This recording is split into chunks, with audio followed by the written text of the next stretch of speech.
நேயர்களுக்கு வணக்கம். இன்றைய நேர்காணலில் பத்திரிகையாளர் ஒப்பீனியன் தமிழ் யாத்திரை அவர்கள் இணைந்திருக்கிறார். அவரோடு பேசலாம். வணக்கம் தொடர். வணக்கம். முதலமைச்சர் விஜய் அவர்கள் நிதி ஆயோக் கூட்டத்தில் கலந்ததற்காக டெல்லி போயிருந்தாரு. நேற்று பார்க்கும்போது குடியரசுத் தலைவர், துணை குடியரசுத் தலைவர் மற்றும் சிபிஐ கட்சியுடைய தலைமை அலுவலகத்துக்கு போயிருந்தாரு. அதை தொடர்ந்து இன்னைக்கு பாத்தீங்கன்னா தமிழ்நாடு சிபிஐ திமுக கூட்டணியிலிருந்து அங்க வெளியேறுகிறோம் அப்படிங்கிற விஷயத்த அறிவிச்சிருக்கிறாங்க. இந்த விஷயத்தை எப்படி பார்க்கலாம்? அவர் நேற்று டெல்லிக்கு போயிருந்தாரு, அதனால இது நடந்திருக்கு அப்படின்னு சொல்லி புரிஞ்சுக்கலாமா? எப்படி புரிஞ்சுக்கலாம்? உங்க கேள்விக்கு பதில் சொல்றதுக்கு முன்னாடி ஒருத்தர் வெளியிட்ட ஒரு அறிக்கையை வாசிச்சுட்டு நான் தொடங்கணும்னு நினைக்கிறேன். அதாவது 25 மே 2025 அன்னைக்கு ஒரு அறிக்கை வருது. நிதி ஆயோக் கூட்டத்தில் கலந்து கொண்டவர்களின் புகைப்படம் ஒன்று வெளியிடப்பட்டுள்ளது. அதை உற்று நோக்கினாலே பூனைக்குட்டி வெளியே வந்தது புலப்படும். அந்த புகைப்படத்தில் பாஜகவுடன் வெளிப்படையான கூட்டணியில் இருக்கும் ஆந்திர சிஎம் சந்திரபாபு நாயுடு அவர்கள் ஒருபுறம் முன்வரிசையில் இருக்கிறார். அதே முன்வரிசையில் இன்னொரு புறம் தமிழ்நாட்டின் தற்போதைய முதலமைச்சர் மு க ஸ்டாலின் அவர்கள் இருக்கிறார். இதற்கு என்ன பொருள்? ஒருவருக்கு வெளிப்படை கூட்டணி என்பதால் முன்வரிசை, இன்னொருவருக்கு மறைமுக கூட்டணி என்பதால் முன்வரிசை. இதுதானே உண்மை? இது சாதாரண நிகழ்வு போல தோன்றும். ஆனால் திமுக பாஜக இடையிலான மறைமுக கூட்டும் வேற அரசியலும் வெளிச்சத்திற்கு வந்து விட்டதே இது காட்டுகிறது. இதுவே இதற்கு பின்னால் இருக்கக்கூடிய மிகப்பெரிய உண்மை அப்படின்னு சொல்லிட்டு ஒருத்தர் அறிக்கை விட்டாரு.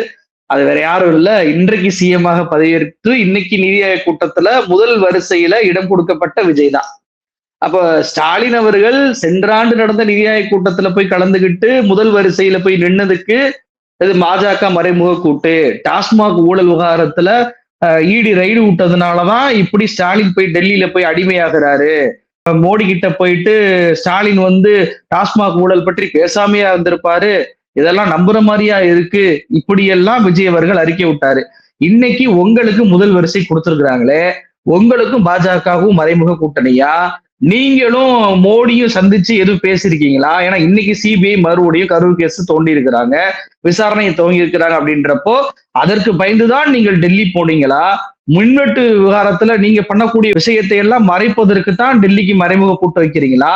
நீங்க 100 நாள் வேலை திட்டத்துல கையெழுத்து போட போறீங்களே, ஸ்டாலின் அவர்கள் எதிர்த்த அந்த திட்டத்துல, அதை ஒப்புதல் பெறுவதற்காக தான் நீங்க டெல்லிக்கு போனீங்களா? அப்போ உங்களுக்கும் பாஜகவுக்கும் மறைமுக கூட்டணி என்பது இருக்கா அப்படின்ற கேள்வியை நான் கேட்க முன்வைக்கிறேன். ஏன்னா விஜய் அவர்களை தானே கேட்டிருக்கிறாரு. விஜயோடைய புகைப்படத்தை பார்க்கும்போது பூனைக்குட்டி வெளியே வந்து விட்டது அப்படின்றதான் யதார்த்தமா புரிஞ்சுக்கிற முடியுது. விஜய் அவர்களுடைய இந்த நிதி ஆயோக் கூட்டத்தை பொறுத்த வரைக்கும் அது ஏதோ நிதியை பெற்று வரக்கூடிய கூட்டமோ அல்ல தமிழ்நாட்டுக்கு தேவையான திட்டங்களை சொல்லி எங்களுக்கு இதெல்லாம் நிதி கொடுங்க அப்படின்னு சொல்லிட்டு நிதி பகிர்வு சொல்லக்கூடிய ஒரு கூட்டமோ கிடையாது.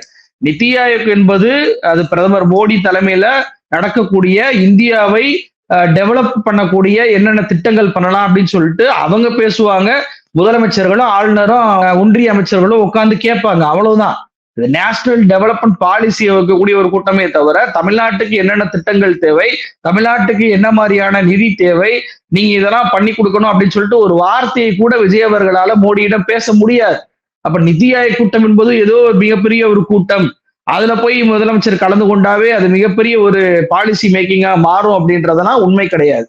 அடுத்து நீங்க கேட்டீங்க கூட்டணி விவகாரம், அது யதார்த்த உண்மைதான். தேசிய கட்சிகளுக்கு இருக்கக்கூடிய ஒரு பிரச்சனை என்ன அப்படின்னா, இவங்க ஒரு நிலைப்பாட்டுல இருப்பாங்க, ஆனா தேசிய தலைமை வேற நிலைப்பாட்டு எடுத்தா வேற வழி இல்லாம அது ஒப்புக்கொண்டு போகக்கூடிய சூழல் என்பது வரும். காங்கிரஸை பொறுத்த வரைக்கும் டெல்லி தலைமை எடுத்த முடிவுக்கு கட்டுப்பட்டுட்டாங்களா?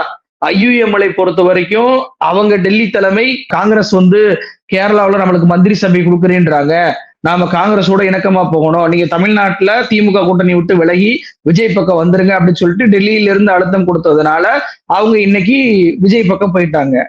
கம்யூனிஸ்டுகளை பொறுத்த வரைக்கும் பேபி அப்படித்தான் பேசினாரு, அந்த நிலைப்பாட்டுல தான் இப்ப அவங்களும் இருக்கிறாங்க. இப்ப சிபிஐ நேற்றைக்கு தான் விஜய் அவர்கள் போய் டி ராஜா அவர்களை சந்திக்கிறாரு, அந்த கட்சியுடைய மற்ற நிர்வாகிகளை சந்திக்கிறாரு, ஒன்னா நின்று போட்டோ கொடுக்குறாங்க. மறுநாளே பாத்தீங்கன்னா இன்னைக்கு வீரபாண்டியன் அவர்கள் திமுக கூட்டணியிலிருந்து நாங்கள் வெளியேறுகிறோம், எங்களுக்கு இது மாதிரி சூழல்னால வெளியேறோம் அப்படின்றாரு. அப்ப இவங்களுக்கு விருப்பம் இல்லை, ஏன்னா 3 நாள் 4 நாள் முன்னாடிதான் சொன்னாங்க நாங்க திமுக கூட்டணியில தான் தொடர்றோம், தாவேகா என்பது வெறுமன ஆதரவு மட்டும்தான் அப்படின்னு சொல்லிட்டு பிரவீன் சக்கரவர்த்தி ஒரு ட்விட்டு போட்டப்பயே மிக தெளிவாக அங்க இருக்கக்கூடிய வீரபாண்டியன் அவர்களும் சொன்னாரு, முன்னாள் செயலாளராக இருந்த முத்தரசன் அவர்களும் சொன்னாரு. எல்லோருமே மிக தெளிவாக சொன்ன பிறகு திடீரென இந்த மாற்றம் வந்ததற்கு காரணம் விஜய் டெல்லியில போய் லாபி பண்றாரு. ராகுல் காந்தியை சந்திக்கிறாரு, சோனியா காந்தியை சந்திக்கிறாரு, அவர்களிடம் இதை சொல்கிறார். அவர்கள் மூலமாக ராஜாவுக்கு இந்த மெசேஜ் கடத்தப்படுகிறது. ஏற்கனவே இந்தியா கூட்டணி கூட்டம் என்பது நடந்திருக்கிறது. விஜய் அவர்கள் இந்தியா கூட்டணிக்கு வர வேண்டும், நீங்க இது போன்ற தமிழ்நாட்டுல வந்து முடிவுகளை எடுக்காதீங்க, விஜய் அவர்களுக்கு ஆதரவாக மாறுங்க அப்படின்ற அழுத்தம் டெல்லியில் இருந்து தமிழ்நாட்டில் இருக்கக்கூடிய சிபிஐ கட்சிக்கு வந்திருக்கிறது. அதனாலதான் மறுநாளே இப்படிப்பட்ட ஒரு முடிவை அவங்க எடுக்கிறாங்க. அப்ப டெல்லியிலிருந்து வரக்கூடிய அழுத்தங்களால் எடுக்கக்கூடிய முடிவு, இதனால யாருக்கு லாபம், திமுகவுக்கு நஷ்டமா அப்படின்னு சொல்லி கேட்டா கிடையாது. திமுகவை பொறுத்த வரைக்கும் கூட்டணி என்பது அவங்கள்ட்ட இருந்து போயிருக்கு, சில கட்சிகள் போயிருக்கு, சில கட்சிகள் இருக்கிறாங்க, அவ்வளவுதான். இப்ப உள்ளாட்சி தேர்தலும் இடைத்தேர்தலும் வருது அப்படின்னா திமுகவுக்கு வந்து எனக்கு மேயர் பதவி கொடுங்க, எனக்கு நகராட்சி தலைவர் பதவி கொடுங்க, எனக்கு துணை மேயர் கொடுங்க, எனக்கு கவுன்சிலர்ல அந்த நகரமன்ற தலைவர் போஸ்ட கொடுங்க அப்படின்லாம் எந்த கட்சியும் நீ டிமாண்ட் பண்ண முடியாது. திமுகவும் அந்த டிமாண்டுக்கு பணிந்து நீ அந்த கட்சிகளுக்கு வந்து அந்த பதவியை விட்டு கொடுக்கவும் முடியாது. உதாரணமா கும்பகோணத்துல நீங்க எடுத்துட்டீங்கன்னா காங்கிரஸ் தான் மேயர் நினைக்கிறேன். கூட்டணியில இருந்து வெளியேறின பிறகு மேயராக பதவி தொடர்றாங்க, வெக்கமே இல்லாம. அவங்க நியாயப்படி பதவி விலகி இருக்கணும். அப்ப இது போன்ற மேயர் பதவிகள், நகரமன்ற தலைவர் பதவிகள் எல்லாம் திமுக நேரடியாக கவுன்சிலர்கள் நிப்பாட்டி கவுன்சிலர் மூலமாக தேர்வு செய்யக்கூடிய சூழல் என்பது அவங்களுக்கு ஈஸியா கிடைக்கும். ஆனா மறுபுறம் தாவேக்காவை நீங்க எடுத்துட்டீங்க அப்படின்னா அவங்க இந்த தேர்தலை பொறுத்த வரைக்கும் கூட்டணி இல்லாம போட்டிட்டாங்க. கூட்டணி என்பது ஜெகநாத் மிஸ்ரால இருந்து முஸ்தபா கட்சியில இருந்து ஹாரூன் ரஷீது, KM ஷரீஃப்னு கூட்டணி கட்சியில் வந்தாலுமே அவங்கள தாவேக்கா நிர்வாகி, தாவேக்கா வேட்பாளர் தான் அறிமுகப்படுத்தி வச்சார் விஜய். அவ கூட்டணி கட்சிகளுக்கு இடம் ஒதுக்கி விஜய் அவர்களுக்கு பழக்கம் இல்லை, அந்த கட்சிக்கு அது புதிது.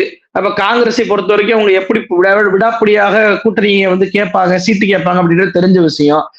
முதல் வாய்ப்பாக ராஜ்யசபா கிடைக்குது, அதையே காங்கிரஸ் வந்து எங்களுக்கு கொடுங்கன்னு சொல்லிட்டு தலைமைச் செயலகத்துக்கே போய் தட்டி பறிச்சு வாங்கிட்டு போயிட்டாங்க. அப்போ இடைத்தேர்தல் 5 தொகுதி நடக்குதுன்னு வச்சுக்கோங்களேன், இதுல வந்துட்டு எங்களுக்கு ஒரு தொகுதி கொடுங்க, 2 தொகுதி கொடுங்க அப்படின்னு சொல்லி கேட்பதற்கான வாய்ப்பை காங்கிரஸ் செய்யும். விசிகாவும் சும்மா லேசுப்பட்ட கட்சி கிடையாது. நான் ஏற்கனவே திருச்சி கிழக்கில் போட்டிடுவேனா மாட்டானா அப்படின்ற விஷயங்கள் எல்லாம் திருமாவர்கள் தூது விட்டார். அப்ப அவங்களும் சில எங்களுக்கு ஒரு சீட்டு கொடுங்க அப்படின்னு சொல்லி கேட்பதற்கான வாய்ப்பு இருக்கு. அப்போ ஒரு பக்கம் இடைத்தேர்தலையும் சீட்டு கேட்பாங்க, இன்னொரு பக்கம் மேயர் நகரமன்ற தலைவர்களையும் கேட்பாங்க, இன்னொரு பக்கம் அமைச்சர் பதவி கேட்பாங்க. அப்படின்றப்ப தாவேகாவுக்கு மிகப்பெரிய ஒரு நெருக்கடியாக தான் இந்த கூட்டணிகள் அதிகமாக சேருவதில் வந்து சேரப்போகுது. கூட்டணி அதிகமாக சேருது அப்படின்றதுக்காக வெற்றி என்பது கிடைக்கும்னு சொல்ல முடியாது. ஏன்னா 2026 மிகப்பெரிய பிரம்மாண்டமான கூட்டணியை தான் அதிமுக அமைச்சாங்க. கடைசி நேரத்துல தேமுதிக இணைந்தும் மிக பிரம்மாண்டமான கூட்டணி அது. அப்படி இருந்தும் தோல்வி என்பது கிடைச்சிருக்கு. அப்படின்றப்போ விஜய் வந்து ஒரு மாற்று ஃபேஸ் அப்படின்ற இந்த காலம் போய் இப்ப இந்த விசிகாவுடைய அவங்க வர்றதுனால பாமக அன்புமணி தரப்பு ஒரு விஷயத்த செய்வாங்க, கம்யூனிஸ்டுகள் வர்றதுனால இன்னும் பிற கட்சிகள் வந்து எதிர்ப்புகள் தெரிவிக்கலாம், அதே போல காங்கிரஸ் வர்றதுனால பிஜேபி உள்ளிட்ட கட்சிகள் எதிர்ப்பு தெரிவிக்கும். சோ இந்த கட்சிகள் செய்யக்கூடிய வேலைகளுக்கு விஜய் பதில் சொல்ல வேண்டிய சூழ்நிலை வரும். தேசிய அரசியல் நடக்கக்கூடிய பஞ்சாயத்துகளுக்கெல்லாம் விஜய் வந்து பதில் சொல்ல வேண்டிய கட்டாயம் வரும்போது ஆட்டோமேட்டிக்காக அந்த ஃப்ரெஷ்னஸ், தாவேக்கா அப்படின்னா ஒரு புதிய கட்சி, ஒரு மாற்றத்திற்கான கட்சி அப்படின்ற ஃப்ரெஷ்னஸ் வந்து மங்கி போகும். அது எதிர்காலத்துல விஜய் அவர்கள் ஸ்டாலினை போல கூட்டணியை வழிநடத்தி செல்லக்கூடிய பாங்கு அவருக்கு இருக்கு அப்படின்றத இனிமேதான் நாம தெரிஞ்சுக்கிறோம். மேயர் பதவி எல்லாம் எப்படி அமைச்சர் பதவியை போல தூக்கி கொடுத்துருவாங்களான்றது சந்தேகம் தான். ஆட்சி அமைக்கிற வரைக்கும் திமுக கூட்டணியை உடைக்கிற வரைக்கும் தான் தாவேக்கா பணிஞ்சு போவாங்க. அவங்க ஆட்சி கட்டில அமர்ந்துட்டாங்க அப்படின்றப்போ மேயர்ல இருந்து நகரமன்ற தலைவர்ல இருந்து இந்த பதவிகளை எல்லாம் சுருக்கி கொடுத்தால் மட்டும்தான் தாவேக்கா தப்பிக்கும். அதிகமா கொடுத்தீங்க அப்படின்னா அந்த இடங்கள்ல ஃபுல்லா திமுக அசுர பலத்தோட வெற்றி பெற்று அது தாவேக்காவுக்கு தான் எதிராக மாறும். அப்போ சீட்டு பேரத்திலையும் கூட அவங்களுக்குள்ள பிரச்சனைகள் என்பது எழதான் போகுது. தாவேக்காவுக்கு இந்த கூட்டணி மாற்றம், கூட்டணிகள் வந்து சேருவது அப்படின்றது ஒரு பிரச்சனைக்குரிய விஷயமாக தான் எதிர்காலத்துல மாறப்போகுது அப்படின்றதான் என்னுடைய பார்வை. டெல்லியில் அவருடைய பயணமே பாத்தீங்கன்னா நான் ஏற்கனவே சொன்னதை போல நித்தி ஆயோக் கூட்டத்தினால ஒரு பயணம் இல்லை. அது வந்து விஜய்க்கும் தெரியும், சொல்லப்பட்டிருக்கும் கண்டிப்பாக. ஏன்னா இதற்கு முன்னாடி ஸ்டாலின் அவர்கள் போனப்பையும் சரி, இந்த நிதி ஆயோக் கூட்டத்துல எந்த பயணமே இல்லாம இருந்ததுதான், எதிர்ப்பு தெரிவிச்சு போகாம இருந்திருக்கிறாங்க. இப்படிதான் நடந்திருக்கே தவிர இந்த கூட்டத்தினால பயன் இல்லை என்பது விஜய்க்கு தெரியும். ஏன்னா விஜய் வந்து இந்த நித்தி ஆயோக்குடைய பயணத்துக்காக மட்டும் டெல்லிக்கு போல அப்படின்றது மிக தெளிவாக தெரியுது. 3 நாள் பயணம். ராகுல் காந்தியை சந்திக்கிறார், சோனியா காந்தியை சந்திக்கிறார். இதற்கு முன்பு டெல்லிக்கு போய் மோடியை பார்த்தபோது, நிர்மலா சீதாராமனை பார்த்தபோது அவர் ராகுலையோ சோனியாவையோ சந்திக்கவில்லை. ஆனால் சிபிஐ வந்து நாங்கள் கூட்டணியில் இல்லை அப்படின்னு சொல்லிட்டு அறிவிச்ச உடனேயே இவங்க என்ன போயிருவாங்களோ திமுகவுக்கு மறுபடியும் அப்படின்ற பயத்தினால இன்னைக்கு போய் ராகுலையும் சோனியாவும் சந்திக்கிறார். சந்திப்பு நடந்ததுல பாத்தீங்கன்னா பெரிய அளவுக்கு சந்திப்பு நடந்தது போல தெரியல. இந்த சிபிஐ எப்படியாவது திமுக கூட்டணிக்கு போய்விடக் கூடாது, நம்ம பக்கமே வந்துடணும் என்பதற்காக ஒரு அழுத்தம் கொடுப்பதற்காக தான் விஜய் போயிருக்கிறார். ஏன்னா இந்தியா கூட்டணி நடந்த போதும் விஜய் போகல, இந்தியா கூட்டணி நடக்கும்போது விஜய் தன்னுடைய பிரதிநிதியை அனுப்பிச்சு வச்சிருக்கலாம். சில பேர் சொல்றாங்க, காங்கிரஸ் கூட சொல்லுது, எம்பி இருக்கிற கட்சிகளுக்கு தான் நாங்க அழைப்பு விட்டுருக்கோம், அதனாலதான் தாவேகாவுக்கு நாங்க அழைப்பு விடல அப்படின்ற ஒரு வார்த்தையை பயன்படுத்துறாங்க. ஆனா உண்மை அது இல்ல. ஜேகே பீப்புள்ஸ் டெமோக்ராட்டிக் பார்ட்டி, அதாவது மெஹபூபா முக்தி கட்சிக்கு, ஜம்மு காஷ்மீர்ல இருக்கக்கூடிய அந்த கட்சிக்கு வந்து எம்பி கிடையாது. அதே போல சேட்கரி காம்கர் பக்ஷா அப்படின்ற கட்சிக்கு எம்பி கிடையாது. ஃபார்வர்டு பிளாக்கு எம்பி கிடையாது. லோக்தலுக்கு எம்பி கிடையாது. ஆனா இவங்க எல்லாம் இந்தியா கூட்டணி கூட்டத்துல கலந்து கொண்டாங்க. அப்ப விஜயும் கலந்து கொண்டிருக்கலாம். ஆனா விஜய் வந்து அதை வந்து செய்யாம பாஜகவுக்கு அனுசரணை போனோம், நேரடியாக பாஜக இருக்கக்கூடிய இந்தியா கூட்டணிக்கு போகக்கூடாதுன்னு விரும்பினாரு. அப்ப இப்ப இந்த சந்திப்பை அவசரமாக நடத்துவதற்குரிய பொருள் காரணம் என்னன்னா, கம்யூனிஸ்ட் கட்சி, இந்திய கம்யூனிஸ்ட் கட்சியை எப்படியாவது தங்கள் வழக்கில் கொண்டு வரணும். கூட்டணி இல்லை என்ற அறிவிப்பை வெளியிட்டாவே ஆட்டோமேட்டிக்கா நம்ம கூட்டணிக்கு வந்துருவாங்க. அது மார்க்சிஸ்ட் கம்யூனிஸ்ட் கட்சிக்கு ஒரு நிர்பந்தமாக மாறும்.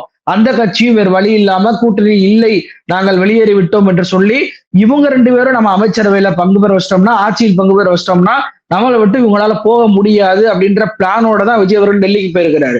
ஏன்னா டெல்லிக்கு போயிட்டு மறுநாளே பார்த்தீங்கன்னா கர்நாடகாவில் இருக்கக்கூடிய ஒரு கோயிலுக்கு போறாரு. அதுவுமே அந்த ஜோதிடர் சொல்லாமலா இருந்திருக்காது. கண்டிப்பாக ஜோதிடர் சொல்லி ஏதோ ஒரு விஷயத்த கணக்க முடிக்கணும், எனக்கு எதிர்காலத்தில் இப்படி நடக்கணும் அப்படின்ற ஒரு வேண்டுதலோடு தான் விஜய் அவர்கள் அதை வந்து விஷயத்த அந்த கோயிலுக்கு போவதே பண்றாரு. அப்படின்றப்போ டெல்லி அப்படின்ற ஒரு விஷயம், நிதி ஆயோக் அப்படின்ற ஒரு விஷயம் மட்டும் அவருடைய பயணத்துல வந்து இல்லை. இது போன்ற விஷயங்களை சாதிக்க வேண்டும், கூட்டணியை நம்ம கையில கண்ட்ரோல் வச்சுக்கிற வேண்டும் என்பதற்காக, டெல்லி லாபி பண்ணுவதற்காக தான் விஜய் அவர்கள் மிக முக்கியமாக டெல்லிக்கு போயிருக்கிறார் அப்படின்றதான் இதுல இருந்து புரிஞ்சுக்கிற முடியுது. விஜய் அவர்கள் டெல்லிக்கு போய் டெல்லியில இருந்து ஒரு அழுத்தத்தை கொடுத்தாரு அப்படிங்கிற விஷயத்த சொல்றீங்க. ஆனா அதே சமயம் அவர் இந்திய கூட்டணியிலும் கலந்துக்கல. அப்படின்னும் போது அவருடைய கணக்கு என்னவாகத்தான் இருக்குது அப்படின்னு பார்க்கலாம். மதில் மேல் பூனையாக தான் அவருடைய செயல்பாடு என்பது இருந்து கொண்டே இருக்கிறது. காங்கிரஸை பொறுத்த வரைக்கும் ராஜ்யசபா சீட்டை கொடுக்குறாரு. ஆனா காங்கிரஸ் நடத்தக்கூடிய கேரளாவுடைய முதல் மந்திரி பதவியேற்புலாக போக மாட்டாரு. முன்னாடி டெல்லியில வந்து ராகுல் காந்தி சோனியா காந்தி சந்திக்க மாட்டேன்ட்டாரு. இப்போ வந்துட்டு முன்னாடி இவர் போன மோடி நிர்மலா சீதாராமனை சந்திக்கும் போதே கம்யூனிஸ்ட் கட்சி தலைவர்களை சந்திச்சிருக்கலாம், பேபி அவர்களை சந்திச்சிருக்கலாம், மார்க்சிஸ்ட் கம்யூனிஸ்ட் கட்சி அலுவலகத்துக்கு போயிருக்கலாம், இந்திய கம்யூனிஸ்ட் கட்சி அலுவலகத்துக்கு போயிருக்கலாம்.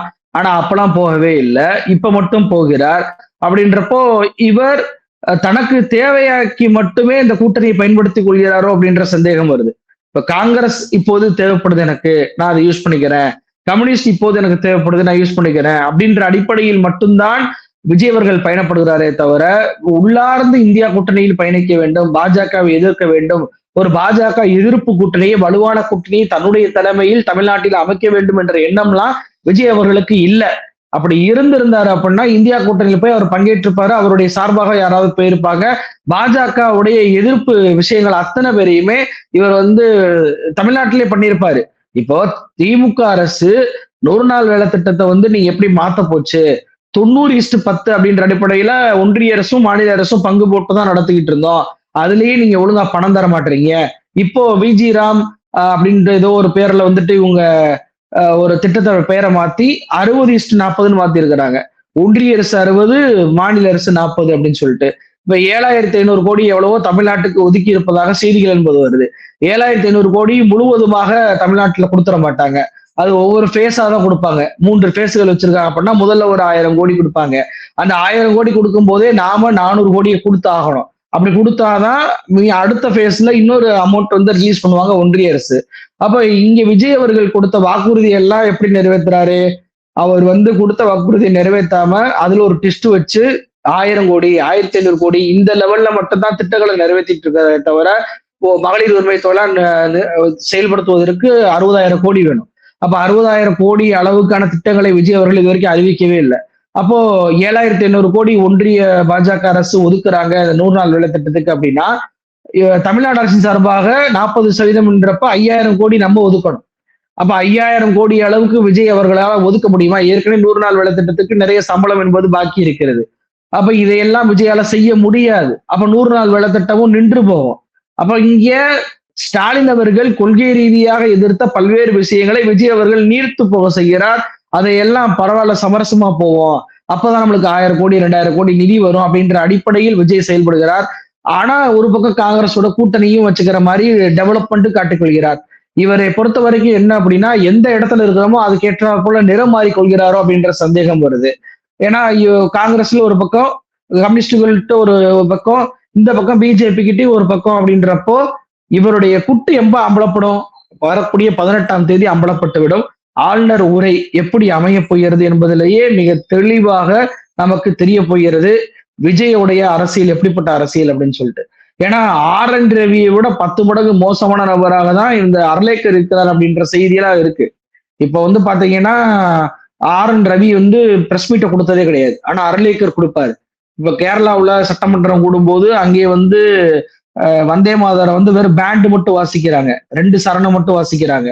2 சரணம் வாசிச்சதுக்கே பாத்தீங்கன்னா அந்த ஆளுநர் உரையை அவர் பாதியில வாசிக்காமலாம் போல வாசிச்சு விட்டு லோக் பவனுக்கு போய் அங்கிருந்து பிரஸ் சந்திக்கிறாரு.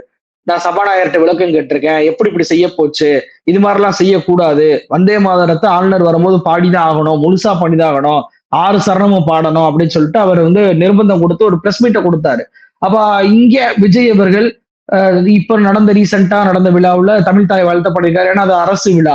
ஆளுநர் வரக்கூடிய விழாவில் அவர் வந்தே மாதரத்தை தமிழ்நாடு சட்டமன்றத்துல பாடி தமிழ்நாட்டு மரபை கெடுக்க போகிறாரா, அல்லது ஸ்டாலின் அவர்களைப் போல நான் வந்து தமிழ்நாட்டு மரபை கட்டி காப்பேன், ஆளுநர் உரை நீங்க வாசிங்க, வாசிக்காம போங்க, இல்ல ஆர்.என். ரவி மாதிரி வெளியேறுங்க, வாசித்ததை போல ஸ்டாலின் அவர்கள் எப்படி ஒரு தீர்மானத்தை கொண்டு வந்தாரோ அதே மாதிரி விஜய் ஆகிய நான் ஒரு தீர்மானத்தை கொண்டு வருவேன் அப்படின்னு சொல்லிட்டு துணிச்சலாக விஜய் அறிப்பாரா அப்படின்ற கேள்வியை நம்ம வந்து எதிர்பார்க்கவே தேவையில்ல. விஜய் அவர்கள் அப்படிலாம் செய்ய மாட்டார்.